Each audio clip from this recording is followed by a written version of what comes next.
Photo viral हो गया। मैं 2 दिन रोम में रो रहा था। ज्योमेट्रिकल मेजरमेंट के अंदर जान लेके आना वो आर्टिस्ट का हाथ के ऊपर है। थोड़ी एक चीनी और पत्थर के साथ 130 करोड़ से ज्यादा दिल जीत सकते हैं।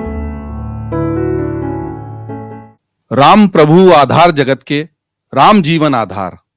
राम प्रभु आधार जगत के, राम जीवन आधार। राम एक आदर्श हमारे, वंदन करूं हजार। जी हाँ, ये एक ऐसा गीत है जो जहन में लगातार गूंजता है और राम नाम को लेकर जितनी भी बात की जाए उतनी कम है। लेकिन एक ऐसा सत्य है जिसको आप कोई नहीं मिटा सकता। जिस तरीके से 22 जनवरी 2024 इतिहास के पन्नों पर एक अमिट तारीख बन गई है और सदा के लिए दर्ज हो गई है, एक ऐसी तारीख जिसने 5 सदियों के इतिहास को पलट कर रख दिया है और हिंदुस्तान के करोड़ों आस्थावान लोगों की दिलों की आस्थाओं को। लेकिन उस तारीख को हुआ क्या था? उस दिन रामलला की प्राण प्रतिष्ठा हुई अयोध्या में। और जितनी चर्चा रामलला की उस प्राण प्रतिष्ठा की हुई, उससे कम, उससे ज्यादा नहीं, उतनी ही चर्चा हुई उस मूर्ति की जो अद्भुत है, दिव्य है, अलौकिक है। ऐसी मूर्ति जिसको देखकर इतनी अश्रुधाराएं बही कि जिसका वर्णन शायद सही तरीके से आने वाले समय में भी नहीं हो पाएगा।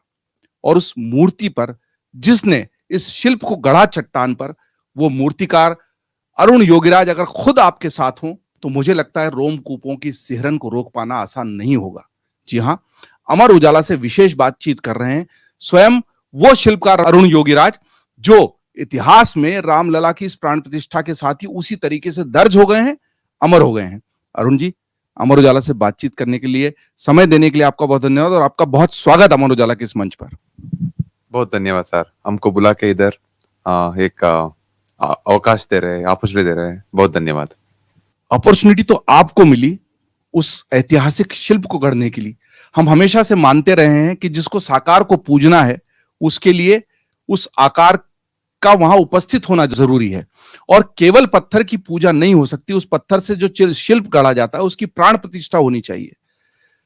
सबसे पहले इस मूर्ति को गढ़ने से जुड़ा हुआ आपका अनुभव, और फिर हम चाहेंगे कि अमर उजाला के हमारे तमाम दर्शकों को आपके व्यक्तिगत जीवन के बारे में भी कुछ जानकारी मिले।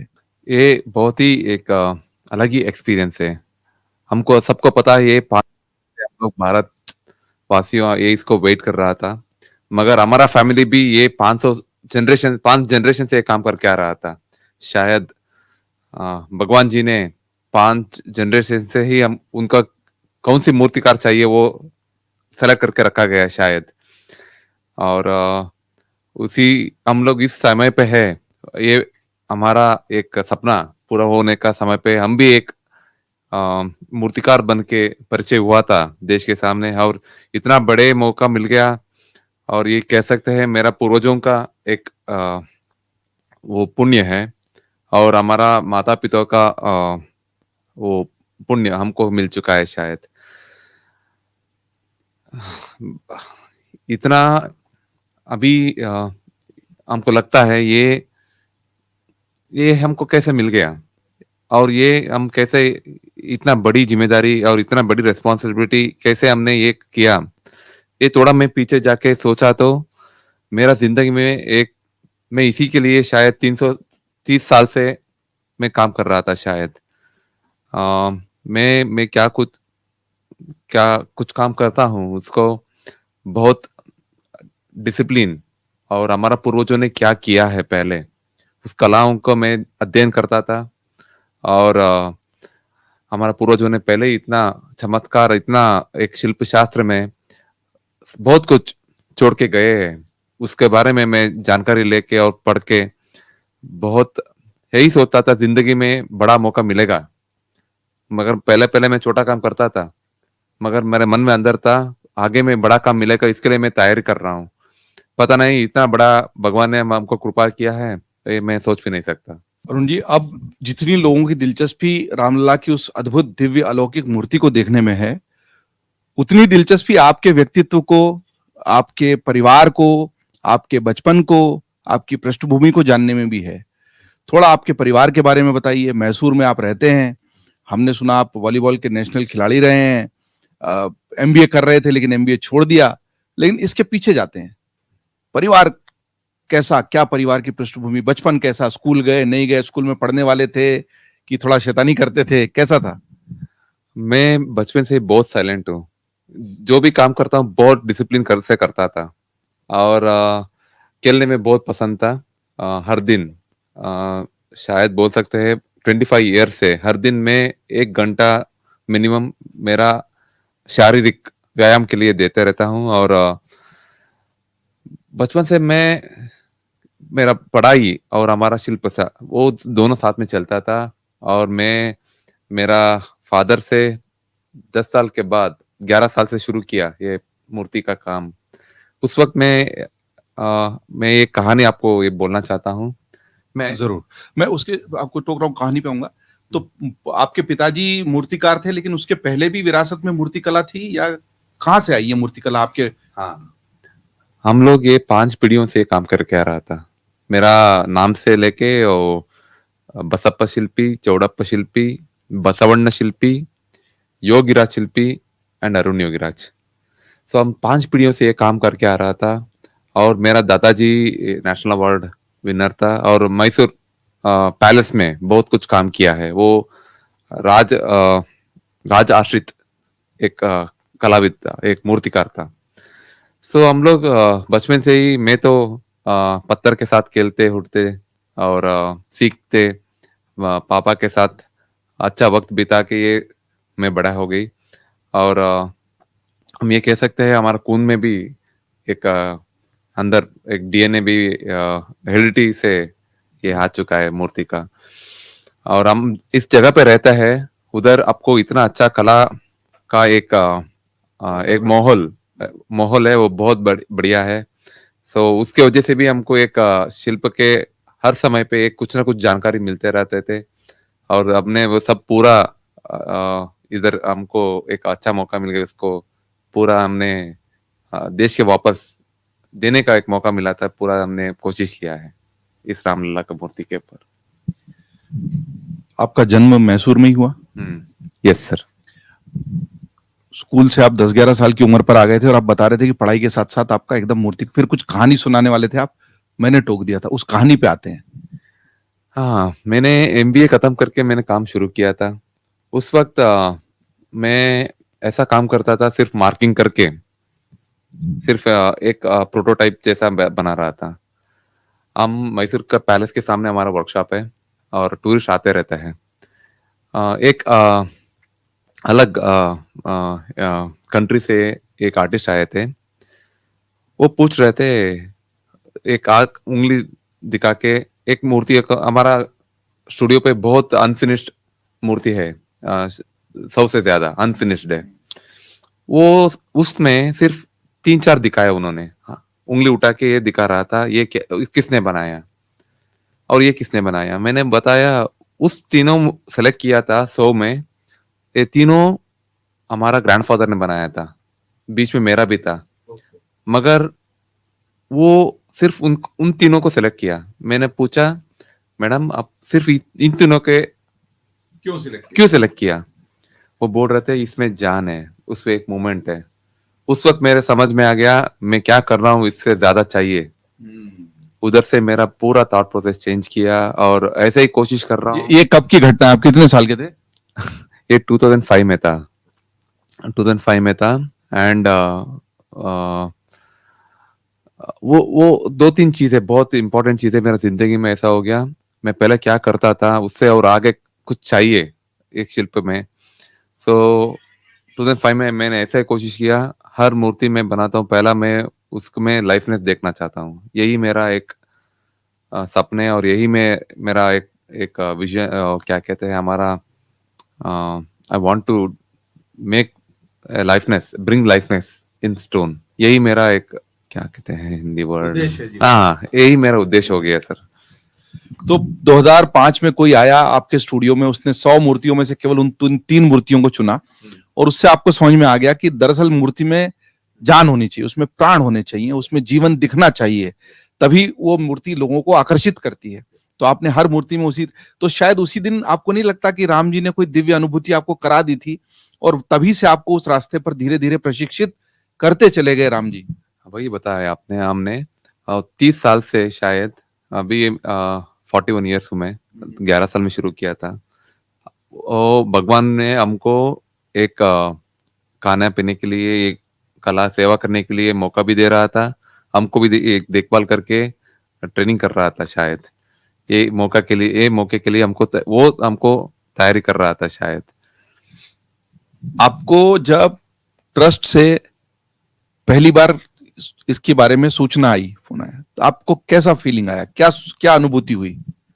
सर मेरे को ये अप्रैल में लास्ट ईयर ये जानकारी मिल गई, तीनों आर्टिस्ट को सेलेक्ट किया कि इसमें मैं भी है और मैं यंगेस्ट हूँ इसमें। उस वक्त मैं बहुत बहुत खुश हो गया था, और इतना खुशी था वो 10 मिनट के बाद कम हो गया, क्योंकि ये मिल गया तो सही, बहुत खुशी हो गई, मगर इतने बड़े जिम्मेदारी, हम लोग पूरा देश इसके लिए वेट कर रहे हैं 500 साल से, और हमारा राम को कैसा दर्शन करवाएंगे देश के सामने। और हमको बोला गया था 5 साल की उम्र का लल्ला चाहिए, और हम लोग पहले कुछ किया है, कुछ ऐसे बारे में बहुत जानकारी लेने के लिए बहुत रिसर्च किया, मगर नहीं मिला। और पहली बार हम नया देश के सामने आ रहा है, वो कैसा स्वीकार करे, सब चिंतन शुरू हो गया सिर्फ 10 मिनट के बाद।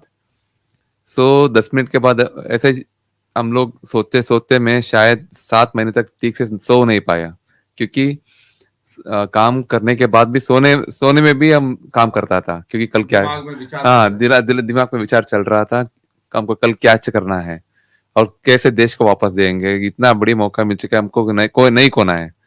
ऐसे ही मेरा हर दिन चिंतन ऐसे ही था। तो आपने तभी संकल्प ले लिया था कि ये मौका मेरे लिए जीवन का सबसे बड़ा अवसर है और इसको हाथ से नहीं जाने देना है। और 7 महीने तक आपने अपनी नींद खो दी। किस तरीके से आपने इस पूरे काम को पूरा किया? वो यात्रा कैसी थी? वो अनुभव कैसा था? सर कहानी में हर वक्त एक ट्विस्ट रहता है, और इधर भी एक बहुत बड़े ट्विस्ट थे। और एक भगवान कुछ देने से पहले हमको परीक्षा करता है। हमारा इस समय पे ऐसे होगा था, हमने ये जून में काम शुरू किया था, और काम करते करते अगस्त के समय पे लगभग 70% से ज्यादा काम कर चुका था मैंने। और दिल्ली से फोन आ गया, मैंने सोचा शायद और बड़ा काम दे देंगे मेरे को, इसलिए बुलाया जा रहा है मेरे को। So they are calling me that हमको और बड़ी काम देने के लिए बुला रहा है। और नृपेंद्र मिश्रा जी ने फोन करके बुलाया था, और वो बोला, अरुण जिस पत्थर पे आप काम कर रहे हैं, आउट ऑफ 8 टेस्टिंग, उसमें एक नेगेटिव रिपोर्ट आ रहा है, आपको दूसरा करना पड़ता है। मतलब आपकी पूरी 7 महीने की जो मेहनत थी, नहीं, अगस्त जून से 3 महीने की जो आपकी, जून में से आपने काम करना शुरू किया था, अगस्त तक की आपकी जो मेहनत थी वो पूरी उस वक्त खराब हो गई, क्योंकि उसका आगे कुछ नहीं हो सकता। अच्छा, इससे लोग ये भी जानना चाहेंगे जो इस आपके इंटरव्यू को, साक्षात्कार को देख रहे हैं, कि इतनी सघन जांच हुई है पत्थर की, और तीनों मूर्तिकार जिन पत्थरों पे काम कर रहे थे उसको अलग अलग लैब टेस्ट से किस तरह की टेस्टिंग, इसमें क्या जांचा जाता है? एक हमारा भारत सरकार का एक Indian institute of rock management में सभी पत्थर मंदिर पे यूज किया है, उससे सर्टिफाई होना है। वो बहुत एक कंप्रेशन टेस्ट लेते हैं, केमिकल टेस्ट, रिएक्शन टेस्ट, सब बहुत ही टेक्निकली टेस्ट करते हैं। वो बोल रहे थे मेरे को आउट ऑफ 8 एक में नेगेटिव आ गया, 7 पास हुआ था। कुल 8 जांचें होती हैं, 7 पास हो गई, एक पे अटक गया मामला। उस वजह से आपकी 3 महीने की मेहनत बेकार हो गई, और मन तो थोड़ा दुखी हुआ होगा। नृपेंद्र मिश्रा जी बुला के ये कह दिया, अरुण ये भगवान का मामला है, and we are answerable to the nation. हम इस एक चीज पे भी हम रिस्क नहीं ले सकते। अभी आपके पास 2 महीने और 3 महीने का समय है, आप नया बना सकते हैं। और वो ओपनली बोल दिया, एंड दैट टाइम मेरे को बहुत अच्छा लगा, क्योंकि और एक मौका मिल गया, क्योंकि ये छुपा के ऐसे नहीं रखा, मेरे को बुला के बोल के एक नया मौका दिया, और मैंने एक 70% बनाया था। उस एंगल पे देख लिया तो हमको एक एक्सपीरियंस हो गया था। और मैं हमारा ट्रस्ट में चंपत जी उस वक्त इस समय पे उसको मेरा पिता के समान चंपत जी को प्रणाम देना चाहता हूँ। वो पूरा काम छोड़ के ये सुन के आ गया मेरे पास और बोला, हिम्मत नहीं, मैं अयोध्या में ही था, वापस दिल्ली से मैं वापस अयोध्या आ गया और पूरा काम छोड़ के आ गया मेरे पास, हिम्मत मत हारो, भगवान परीक्षा लेते हैं। बहुत मेरे को एक मॉरल सपोर्ट दिया। और मैंने उसी वक्त वादा किया चंपत जी के, मैं पहले क्या अच्छा बनाए उससे अच्छा बना के आपको दे देते हैं, कम समय पे वो कुछ भी अ, आप सोचिए मत, मैं इससे अच्छा बना के देता हूँ, मैं वादा करता हूँ। और भगवान ने हमसे ऐसे ही बनवाया। जितनी सहजता से ये बात अरुण योगीराज जी ने बता दी है ना, मैं मैं खुद, मेरे पास शब्द नहीं है। हम लगातार बातें करते हैं, शब्दों और बातों से ही हमारा जीवन चलता है, पत्रकारिता का और साक्षात्कार का, लेकिन ये मेरे लिए भी साक्षात्कार एक अलग अनुभूति से भरा हुआ है। अ, शब्द रास्ता ढूंढ रहे हैं लेकिन बाहर नहीं आ रहे हैं, क्योंकि जो शिल्प है वो अद्भुत है और दिव्य है। जो बात योगीराज जी बता रहे हैं, इसमें दो बहुत ही महत्वपूर्ण बातें निकल कर आती, कितनी जवाबदेही के साथ, अकाउंटेबिलिटी जो शब्द होता हमें, कितनी जवाबदेही के साथ इस पूरे कार्य योजना को अंजाम दिया गया कि किसी भी स्तर पर कोई समझौता नहीं किया गया। और नवीन मिश्रा जी जो थे प्रभारी, वो खुद कह रहे हैं कि हम राष्ट्र के प्रति जवाबदेह हैं, इसलिए किसी भी कमी को, चाहे थोड़ा सा आपका दिल दुखे, चाहे 3 महीने की आपकी जो मेहनत थी वो बेकार जा रही है, लेकिन फिर भी हम इस तरह का समझौता नहीं करेंगे। इससे ये पता लगता है कि जिस अ, राष्ट्र मंदिर के प्रति हम सबकी भावनाएं इस चरम पर पहुंची, उसके पीछे उसको काम करने वाले भी उसी भावना से काम कर रहे थे। एक ये बात थी। दूसरी बात, जो लोग जीवन में सकारात्मकता की बात करते हैं, उत्साह की बात करते हैं, ऊर्जा की बात करते हैं, मोटिवेशनल स्पीकिंग आजकल बहुत है, मुझे लगता है योगीराज जी एक बहुत बड़े उदाहरण हैं। उन्होंने अपनी इस कमी को भी हताशा में नहीं बदलने दिया, उन्होंने उसको, बल्कि जो सकारात्मक चिंतन उनका सामने आता है कि मैंने शायद परीक्षण हो गया मेरा एक इस चट्टान के ऊपर, इस शिला के ऊपर, चाहे इस शिला का एक परीक्षण विफल हो गया हो, 8 में से 7 सफल थे, लेकिन मैंने जो 70% काम उस पर कर लिया था, उससे अभ्यास हो गया। जो कहते हैं ना अपने करत करत अभ्यास के जड़मती होत सुजान, और रसरी आवत जाते सिल पर पड़त निशान। शिल पर पड़त निशान की बात की गई, और शिला पर निशान जो उन्हें उकेरे थे उसमें प्राण फूंकने के लिए, उनको ये समझ में आ गया कि ये मेरा अभ्यास था और ये व्यर्थ नहीं जाएगा, और अगली बार कम समय में उससे बेहतर शिल्प को गढ़ने का संकल्प उन्होंने लिया। ये बहुत ही सकारात्मक ऊर्जा का संकेत है। अरुण जी, फिर अपन इस कहानी के उस ट्विस्ट से आगे बढ़ते हैं। फिर अगले 3 महीने कैसे थे? मैंने फिर से एक पत्थर सेलेक्ट किया, वो सिलेक्शन वो टेस्टिंग पे गए, रिपोर्ट आ गई, और मैं तुरंत ये काम शुरू किया। और मैंने ये शिला आपके पास वहीं मैसूर में आपके स्टूडियो में थी? ये शिला कहाँ से आई? नहीं, ये मैसूर से आया था। मैं पहले ही ट्रस्ट वालों ने सेलेक्ट करके अयोध्या में रखा गया था। उधर बहुत मूर्तियां पत्थर रखे गए थे, मगर मैंने एक सेलेक्ट करके उसका सैंपल पहला Indian institute of rock management पे भेज दिया। इस बार आपकी मेहनत बेकार हाँ, और वो उधर हाँ आने से बाद हमने ये शुरू किया, और मैंने ऐसा ही कोशिश किया। मेरे को अभी प्रैक्टिस हुआ था, और 70% काम मेरे को एक एक्सपीरियंस हो गया था, और बहुत जानकारी मिल चुके थे पहले। और मैंने सिर्फ 3-4 घंटे और बढ़ाया मेरा काम। पहले 10-11 घंटे बना रहा था, अभी 16 आवर्स मैंने थोड़ा 3-4 घंटे और बढ़ाया, क्योंकि हमारे सामने और 2 आर्टिस्ट आगे कर रहे हैं, हम पता नहीं वो क्या कर रहे हैं। और उन दोनों की जो शिलाएं थी उसमें इस तरह की दिक्कत नहीं आई? नहीं, उन दोनों का पास हुआ था। चंपत राय जी ने आपसे ठीक कहा था कि भगवान परीक्षा लेते हैं। हाँ, उन दोनों का पास हुआ था, सिर्फ मेरा एक ऐसा हो गया था। मगर सिर्फ यही चिंता था, क्योंकि मेरे सामने 2 आर्टिस्ट 4 महीने से आगे मेरा काम कर रहा है।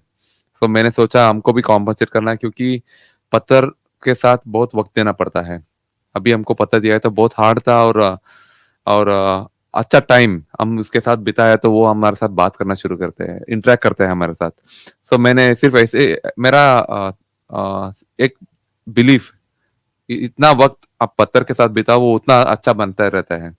सो इसलिए मैंने सोचा 10-11 घंटे बना, और 4 घंटे बढ़ा दूं, और शायद मैं अभी यंग, अब मैंने बताया आपको, सो शायद मैं दौड़ के ज्यादा ऊर्जा से काम कर सकते हैं। और हमारा एक अयोध्या में काम किया, वो भी बहुत फर्क पड़ा।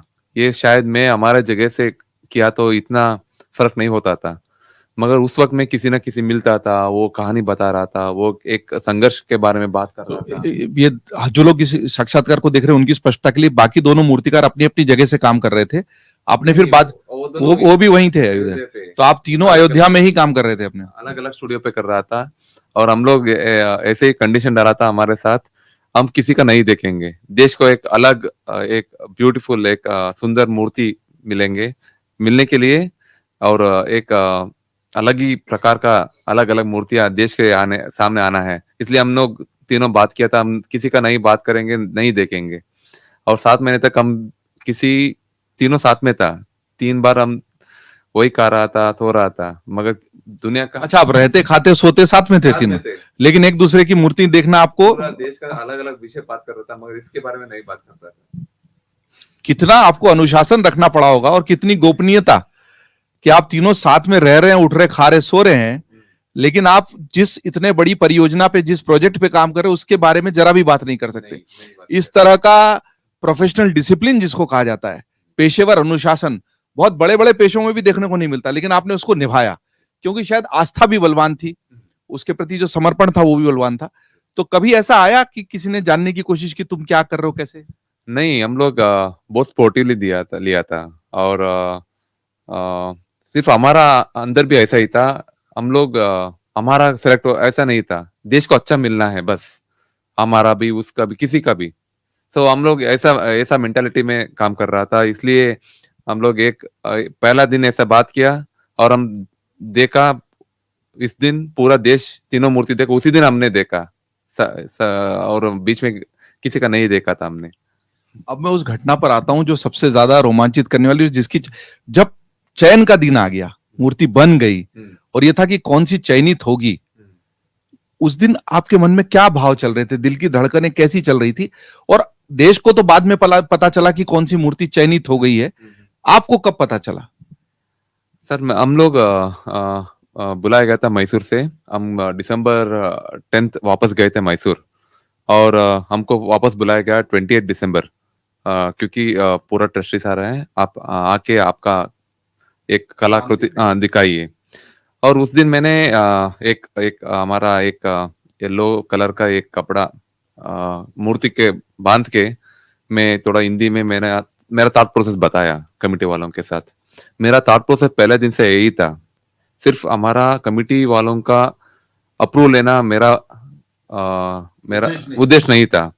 मेरा उद्देश्य देश से आने वाला गरीब वो आ जाता है, हमारा माता पिता बहुत आ जाता है, उनको दर्शन देना है और देखने से एक प्रसन्नता, एक एक एक हैप्पीनेस होना है। तो इस प्रश्न को मैं उत्तर देना है।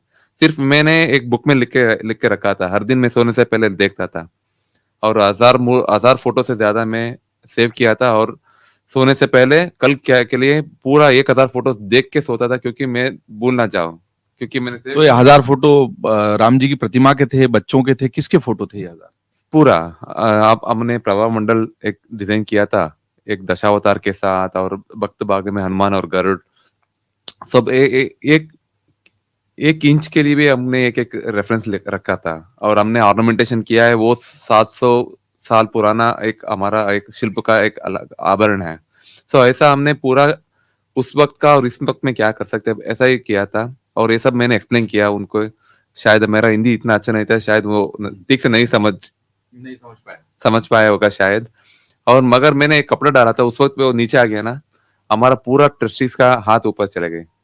सो वो मेरे को बहुत याद रहता है।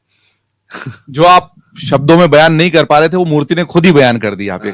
आप जो बताना चाह रहे थे मूर्ति के बारे में, हिंदी अच्छी नहीं होने से शायद नहीं समझा पाए, लेकिन वो आवरण हटते से ही मैंने सोशल मीडिया पे भी डाला कि मैं अरुण जी से बात करने वाला हूं, आप क्या सवाल पूछना चाह रहे हैं। अगर उसमें 100 सवाल आए हैं तो 90 सवाल ये है कि वो आंख ऐसी कैसे बन गई। उस आंख को देखो तो फिर आंख हटती नहीं है वहां से। वो हमने मूर्ति अलंकार किया था और वो मैं भी उस वक्त उधर ही थे और पूरा हमारा कलाकृति पूरा अलंकार में छुप गए अंदर, वो हिडन हो गया क्योंकि अलंकार वो ऊपर आ गए। और मेरे को पता था सिर्फ वो आंख और हमारा फेस के लिए पूरा देश उस वक्त नजर रखेगा, नजर आएगा। सो हमको एक मूर्त दिया गया था गणेश जी ने, वो प्रतिष्ठापन का एक आगे ले रहे थे वो गणेश जी ने, हमको एक मूर्त दिया गया था और नेत्रों मिलन करने से पहले हमको सरयू नदी में स्नान करके, हनुमानगढ़ी पे पूजा करके और कनक भवन में पूजा करके ये करना है और हमको 20 मिनट दिया गया था। अच्छा। आंख बनने के लिए। केवल 20 मिनट? हाँ, और मुहूर्त इतना ही था, हमको 20 मिनट दिया गया था। और अब पत्थर में आपको एक ही चांस रहता है हर वक्त। और मेरे को एक भी छेनी गलत चली गई, एक प्रहार गलत, हाँ उसको रिवर्ट नहीं कर सकते। हाँ, एक ही चांस रहता है। और आपको सोचिए, मेरे को 10 से ज्यादा अलग अलग तरीका से आग बनने आता है, मगर मेरे को उसमें एक सिलेक्ट करना है। सिर्फ मैंने भगवान से ही मैं हर वक्त मेरा प्रेशर भगवान के ऊपर डाल देता हूँ। हम नहीं बना रहे, आप बनवा रहे हैं हमसे, आप भी मेरे को क्या करना है इस वक्त थोड़ा आदेश दे दीजिए। सो मैंने अभी ऐसा सोचा, हम किसी तरह से मैं कनेक्ट करना है देश को आंखों में। सो 20 मिनट के अंदर हमको एक पहले ही मैंने बोल के एक सिल्वर हैमर और गोल्डन चिजल बनवाया था। अच्छा। क्योंकि ये शिल्प शास्त्र में कहा गया है। सो गोल्डन चिजल और सिल्वर हैमर में एक ध्यान श्लोक है, वो लिख के एक बनवाना है। तो रामलला की वो आंखें जो इतनी अद्भुत हैं, दिव्य हैं, अलौकिक है, और जिसके बारे में देश के लाखों करोड़ों दर्शक जानना चाह रहे थे, उसका एक बड़ा राज हमको अरुण योगीराज जी ने बताया है। उन्होंने बताया कि किस तरह से चांदी की हथौड़ी और सोने की छेनी लेकर उन खूबसूरत दिव्य आंखों को उकेरा गया है। आज अमर उजाला के साक्षात्कार में एक्सक्लूसिव। उसके अंदर वो सात्विकता, वो तेज, वो अनुभूति, उसका तो वर्णन ही शब्दों में करना किसी कवि, किसी लेखक के लिए मुमकिन नहीं है। बस उन आंखों को आप देखते रहिए और रामलला की वहां प्राण प्रतिष्ठा सार्थक हो उठती है। शिल्प शास्त्र को जोड़ रहे थे, शिल्प शास्त्र का वो वर्णन सुनना दिलचस्प होगा। यस, शिल्प शास्त्र के हम लोग बताया गया है पहले ही। सो इसमें ही करना है। और शिल्प शास्त्र एक मेजरमेंट देता है, ज्योमेट्रिकल मेजरमेंट। हम लोग उत्तम पंचताल कहते हैं, और 64 अंगुल कहते हैं। So that geometrical measurement is सबको सेम है, मगर उस ज्योमेट्रिकल मेजरमेंट के अंदर जान लेके आना वो आर्टिस्ट का हाथ के ऊपर है। सिर्फ हमने यही कोशिश किया। वो हम पहला मैं ही बहुत इंतजार था, 6 महीने से ढूंढ रहा था, आप हमको दर्शन दे दीजिए, मैं तो नहीं छोड़ने वाला है, नहीं नहीं तो उसके साथ ऐसा मैंने इंटरेक्ट करता था। आप कितना भी मेरे का परीक्षा लीजिए, हम तो लेने के तैयार है, मगर आपको दर्शन देना ही देना है। ऐसे ही मेरा इंटरेक्शन था हर वक्त। और शायद दिसंबर 2 सितंबर फर्स्ट वीक में मैंने शुरू किया, और दिसंबर 2 में मैंने कंप्लीट किया। और तीनों में मैंने ही पहले कंप्लीट किया, लेट में शुरू करके। और मेरे पास 7 days था, क्योंकि हम जाने वाला December 10 थे। आज 7 दिन मैंने उसके सामने बैठ के ऐसे ही देखता था, कुछ आदेश है तो बताइए, कुछ करेक्शन है तो आप मेरे को दिमाग में डालिए। ऐसे ही देख के मैं 7-8 घंटे में वक्त बिता रहा था, क्योंकि कुछ है तो कुछ कर सकते हैं। तो कुछ आदेश आया? हाँ, नहीं, क्या आदेश वो आया? प्रसन्नता है, वो सिर्फ आंख के बारे में शायद उसी वक्त मैंने ये कैमरा थोड़ा चेहरे के भाव पे ले जाइए अरुण जी के। आप देखिए अभी भी उनके चेहरे पर कैसे भाव हैं। एक शिला उनकी नहीं सफल हो पाई थी, 70% काम उनका बेकार हुआ, फिर भी बाद में शुरू करके पहले खत्म किया, और बचे हुए दिनों में रोज राम जी की उस मूर्ति से वो बात करते थे। मेरा गला रूंध रहा है उसको कहते वक्त, क्योंकि भावनाएं कुछ ऐसी है। आप सोच कर देखिए ना, एक मूर्तिकार ने कैसे उस शिल्प में जान डाली, कैसे राम जी का आह्वान किया कि आपको नहीं छोड़ूंगा, आप तो बताइए, आप बताइए, कुछ कमी रह जाए तो बताइए, लेकिन आपकी प्राण प्रतिष्ठा होकर रहेगी। शायद ये आह्वान, जैसा बाल हट होता है ना, बाल रामलला ये बना रहे थे, वैसे ही बाल हट इन्होंने रख लिया था। शायद उस हट के आगे खुद रामलला भी समर्पित हो गए। मैं यही मानता हूँ। मैंने जिंदगी में पत्थर के साथ इतना वक्त बिताया। मैं कॉन्फिडेंटली कह सकते हैं, पत्थर मेरा बात सुनता है। और मेरे के लिए कुछ नहीं पूछता हूँ, हम देश के लिए पूछ रहा हूँ। इसलिए मेरे को ऐसा नहीं लग रहा था मेरे के लिए कुछ पूछ रहा हूँ। और मैं यही कहता रहता हूँ, ये मैंने नहीं बनाया, वो बनवाया है। और मेरे जैसा बहुत हजारों आर्टिस्ट इधर इतने साल से काम कर रहे हैं। हमको सबको एक एक रेस्पेक्ट मिलना है, और मेरी तरह से मिलते हैं तो और भी अच्छा है। सब मैंने ऐसे ही कोशिश किया, क्योंकि 1000 आर्टिस्ट मैं जा रहा था मंदिर, बहुत मेहनत से शायद मेरे से अच्छे भी बना रहे उधर बहुत आर्टिस्ट। सो मेरे को सब के लिए एक रेस्पेक्ट मिलना है, और ये ऐसे ही करेंगे, देश को एक अच्छा लल्ला को दर्शन करवाएंगे, ऐसे ही मेरा मन में था। बस आग बनाने के लिए केवल 20 मिनट क्यों दिए गए, ये दिलचस्पी जाग सकती है उन लोगों की जो ये सुन रहे हैं साक्षात्कार। ये मूर्त गणेश जी ने दिया था, वो उस मूर्त में ही वो आंख बननी चाहिए। यस, इसलिए आप पंडित जी ने। तीनों मूर्तिकारों को वही नहीं नहीं नहीं, सिर्फ सिर्फ मेरा सेलेक्ट हुआ था ना, इसलिए इसका बाद प्राण में। प्रतिष्ठा, अच्छा, हाँ, इसका अच्छा, प्राण प्रतिष्ठा हो रहा है। उसके पहले नहीं बनी थी आंख? नहीं नहीं नहीं, ये चयन होने के बाद आंख बनी है? हाँ, अच्छा, सेलेक्ट ठीक। होने के बाद एक एक तो हम कहानी को जोड़ते हैं। जब हाँ। जिस दिन चयन की बात थी, आप बात समझा नहीं पा रहे थे, पर वो आवरण नीचे आ गया, हम्म, सारे ट्रस्टियों के हाथ अपने आप ऊपर उठ गए हाँ और मूर्ति चयनित हो गई। हाँ। तो आपको वहीं बोल दिया गया कि ये चयनित है? नहीं, मेरे को वो उस शाम पे फोन आया था, चंपत जी ने बोला मैसूर जाने का तैयारी मत करो। सिर्फ इतना ही बताया गया था, मेरा सेलेक्ट हुआ था नहीं बताया था उन्होंने। मैसूर जाने का अभी तैयारी मत करो, आप इधर ही रुको। बाद में मेरे को बोला गया एक वस्त्रकार आ रहा है, उनके साथ आप कोऑर्डिनेशन कीजिए, और अलंकार भी हो रहा है, उनके साथ कोऑर्डिनेशन कीजिए। सो ऐसे ही रुका था मैं 1 महीने तक। तो आपको लेकिन अंदाजा तो हो गया होगा इस सब डेवलपमेंट से कि हाँ भाई मेरा मूर्ति चयनित हुआ, तभी इतना आगे का बात हो रहा है। हाँ, वो मेरे को अंदर में एक पॉजिटिविटी मिल गया था, मेरा सेलेक्ट हो चुका है। मगर उस वक्त में ऐसा हो गया, 10 मिनट बहुत खुशी था, बाद में ऐसा टेंशन हो गया, लोग इसको कैसा स्वीकार करेगा। वो है कि हेल्थी फियर है ना, वो बहुत अंदर बहुत था। और मैं इतना हम लोग काम करने का 3 3 पाउंड हैमर का और मशीन में काट के इतना रफली हैंड किया था पत्थर को। ये सेलेक्ट होने के बाद मैं वो टच करने से मेरे को भी बहुत डर लग रहा था। सिलेक्ट होने के बाद आपके अंदर भी वो डर आ गया? नहीं, वो मूर्ति अब वो मूर्ति नहीं रही मूर्ति ना। नहीं रही, सो इसलिए हम वो सेलेक्ट होने के बाद ये ऐसा चीज आ गया, ये कैसा अंदर लेके जाएंगे, बहुत ठीक से लेके जाना है, ये सब अंदर में ज्यादा फाइनली आपको कब समझ में आ गया कि अब यही चयनित है? दिसंबर नहीं, जनवरी 2 के अंदर हमको पता चल गया था, क्योंकि इसका वस्त्र निर्माण हो रहा था उस वक्त। मैंने थोड़ा फिर भी अंदर डाउट था, शायद लगेगा या नहीं लगेगा। मगर ये ज्वेलरीज का एक नाप ले रहा था, उस वक्त मेरे को पता चल गया यही काम है। आपके अंदर क्या भाव आया जब फाइनली आधिकारिक तौर पर ऑफिशियली आपको पता लग गया? क्या भाव आया? सर यही है, उस वक्त बहुत खुशी होता। अगर सिर्फ फिर से मेरा यही क्वेश्चन आ गया, देश कैसा स्वीकार करेगा। तो मैं ठीक से सो पाया जब हमारा पूरा देश वो देख के खुशी हुई ना, उस दिन मैं ठीक से सो पाया। 22 जनवरी की रात को, शायद और एक दिन एक्स्ट्रा, 23 जनवरी को। हाँ, क्योंकि उस शाम भी मैं जाके सबके साथ मिलके पूछ रहे थे मूर्ति आपको कैसा लगा, कैसा लगा। और सबका एक अच्छा एक रिस्पॉन्स मिले। उस वक्त मैं आराम से सोया 7 महीने के बाद। इसमें एक ट्विस्ट और आ गया था। ट्रस्टियों की, इससे पूरे परियोजना से जुड़े सारे लोगों की कोशिश ये थी कि जब प्राण प्रतिष्ठा हो, पहली बार लोग मूर्ति को तभी देखें।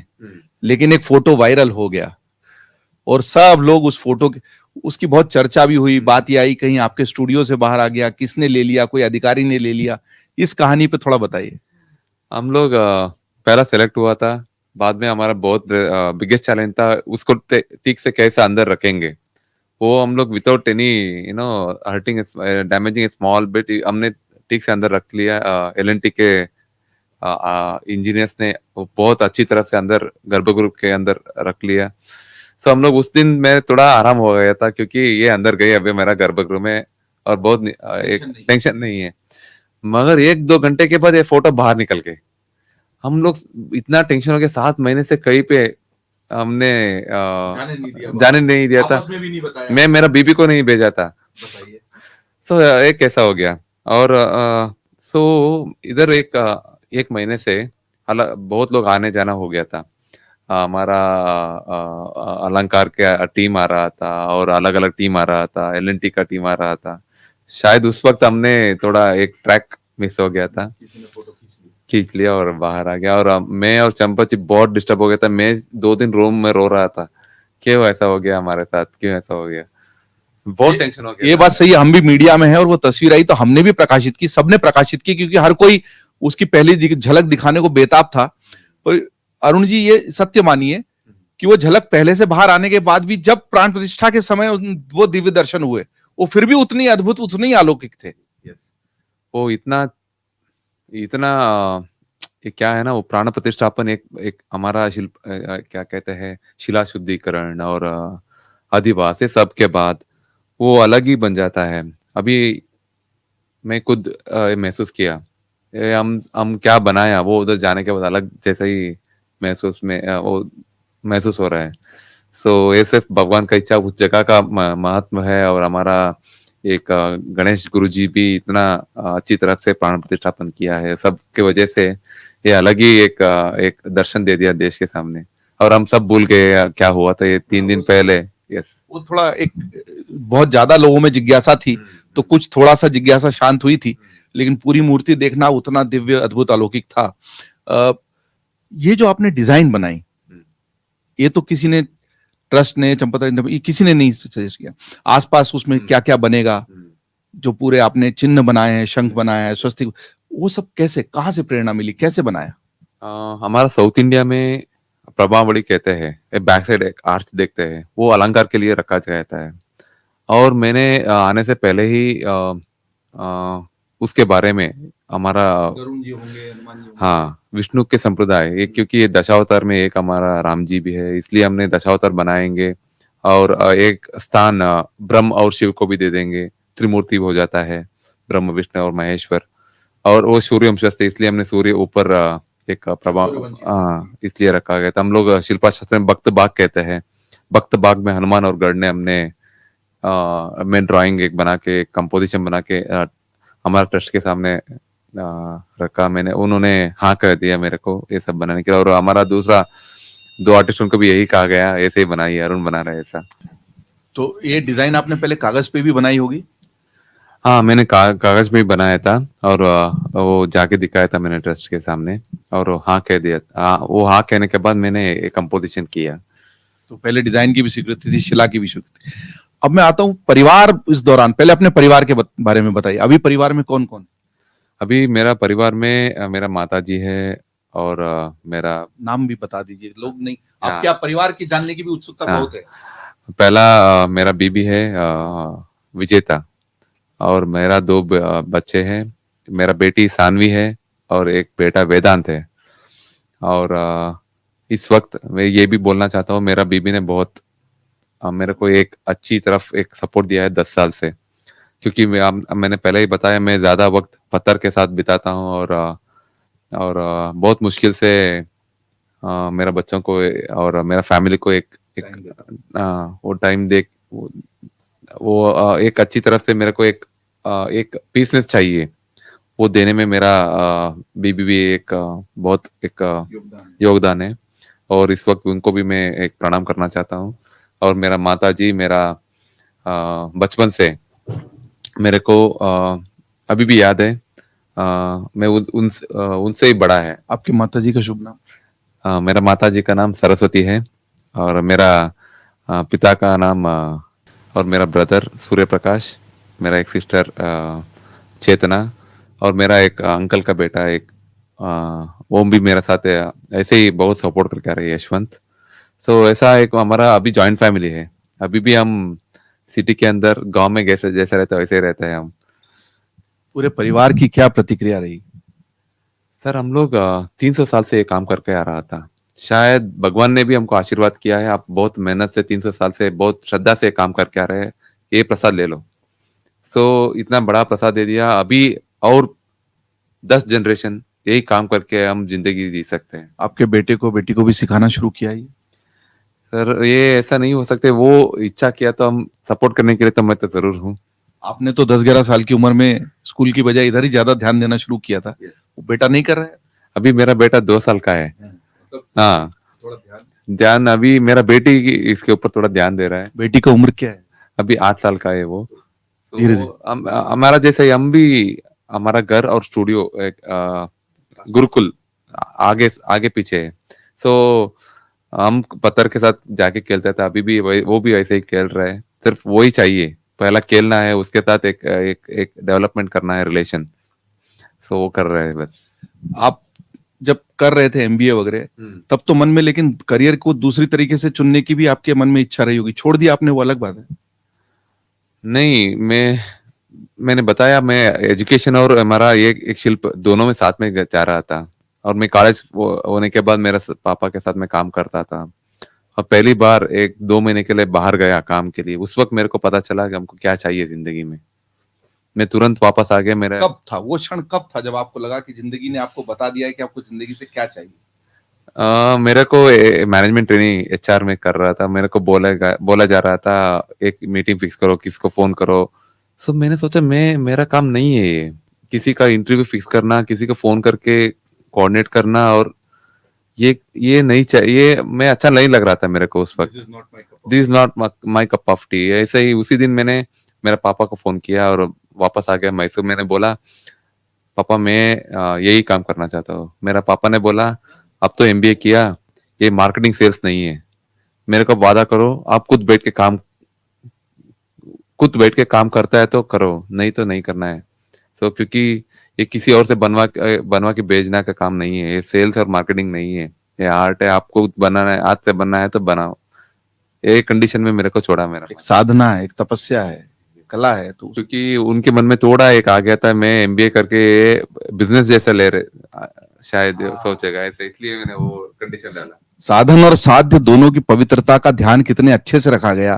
पिता भी उस कला को पारंपरिक रूप में आगे बढ़ाने को लेकर किस तरह से चिंतित थे, और अपने बच्चे की भी कैसी परीक्षा ली कि एमबीए पढ़ के अगर मूर्ति कला में आया तो ऐसा तो नहीं कि मूर्ति कला के बिजनेस वाले पक्ष को, व्यापार पक्ष को ज्यादा उकेरेगा, बजाय कि कला पक्ष पर ज्यादा ध्यान देने के।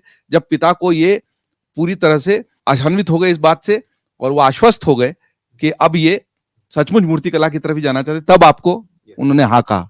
और मैंने सिर्फ ये शिल्प का एक करने का कोशिश जिंदगी में लेने का कोशिश किया, और मेरा सिर्फ यही पहले यही उम्मीद थे, मेरा पापा से एक अप्रिसिएशन चाहिए जिंदगी में।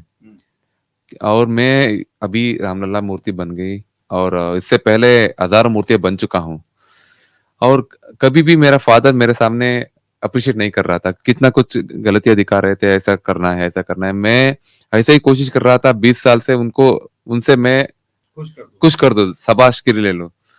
नहीं हो रहा था, नहीं होता। मगर केदारनाथ का शंकराचार्य मूर्ति मैंने बनाया, और उस वक्त वो फोन करके रो के बताया तू मेरा पिता का नाम रोशन किया।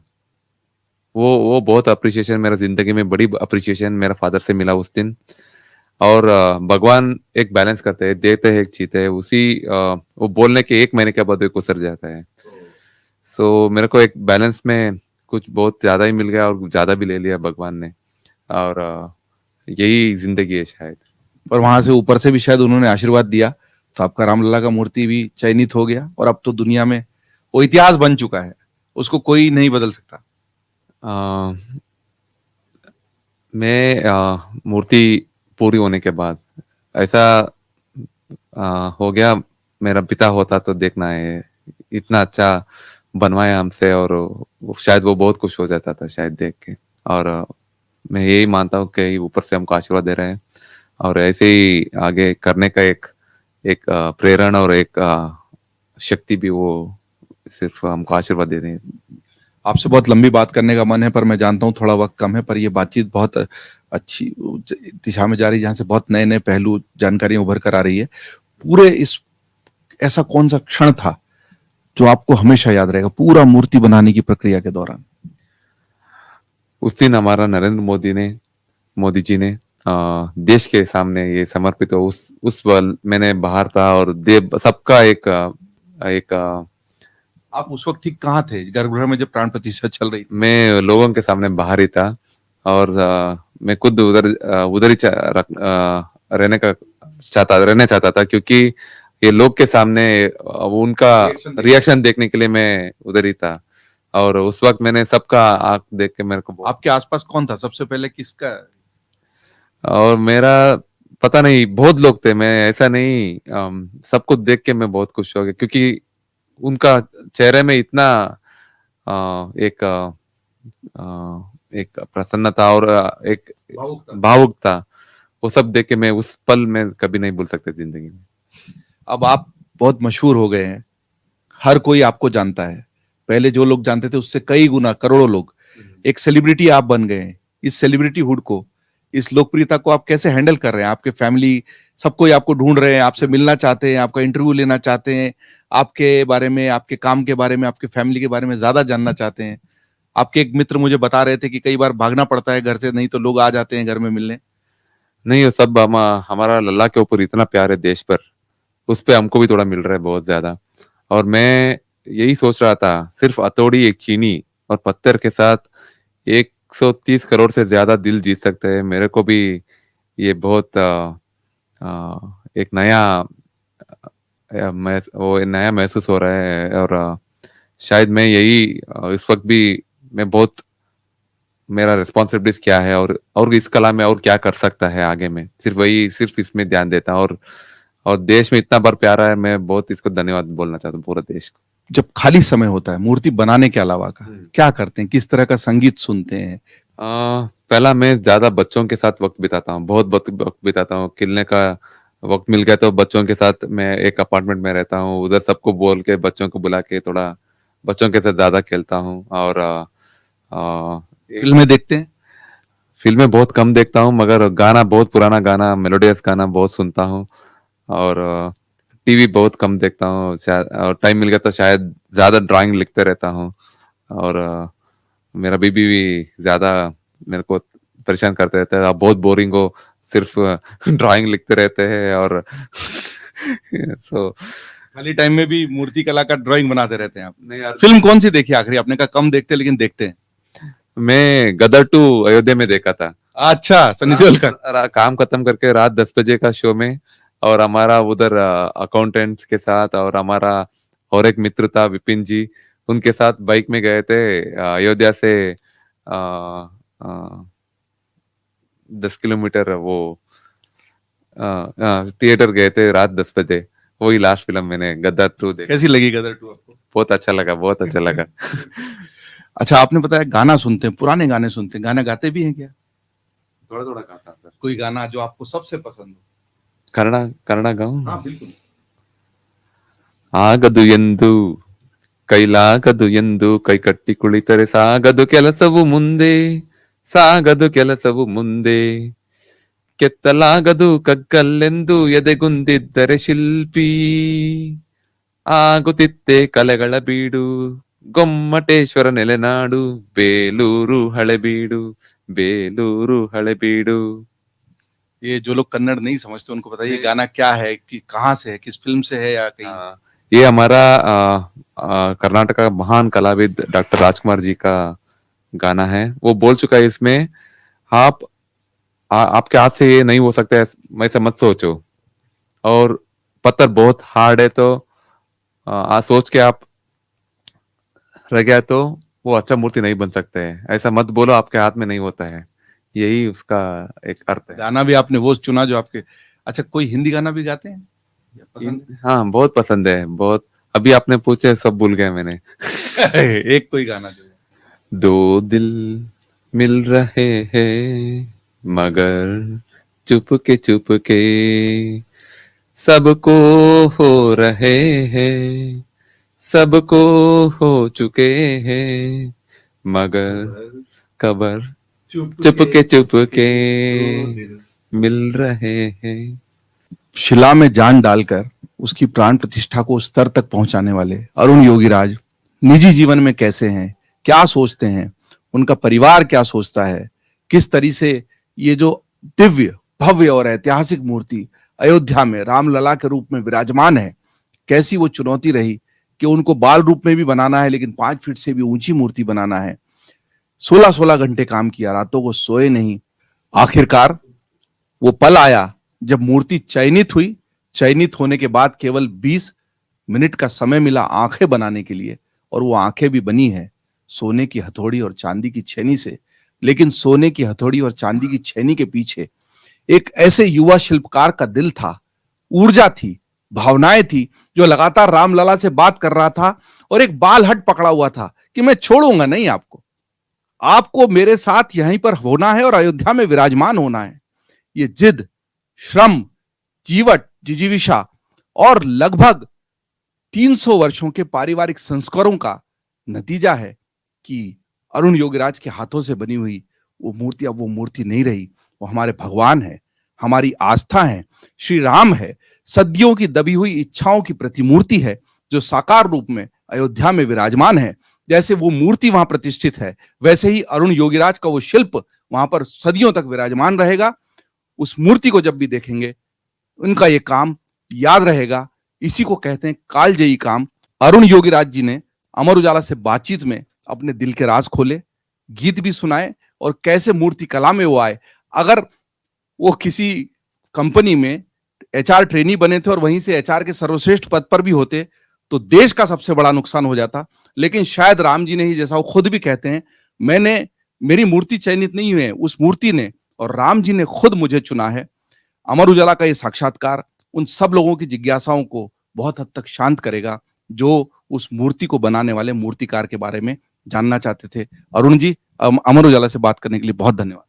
Thank you sir. और हम उम्मीद करते हैं कि आगे भी आपके हाथ की बनी मूर्तियां देश में इसी तरह प्रतिष्ठित होंगी और आपका काम इसी तरह दुनिया में सराहा जाता रहेगा।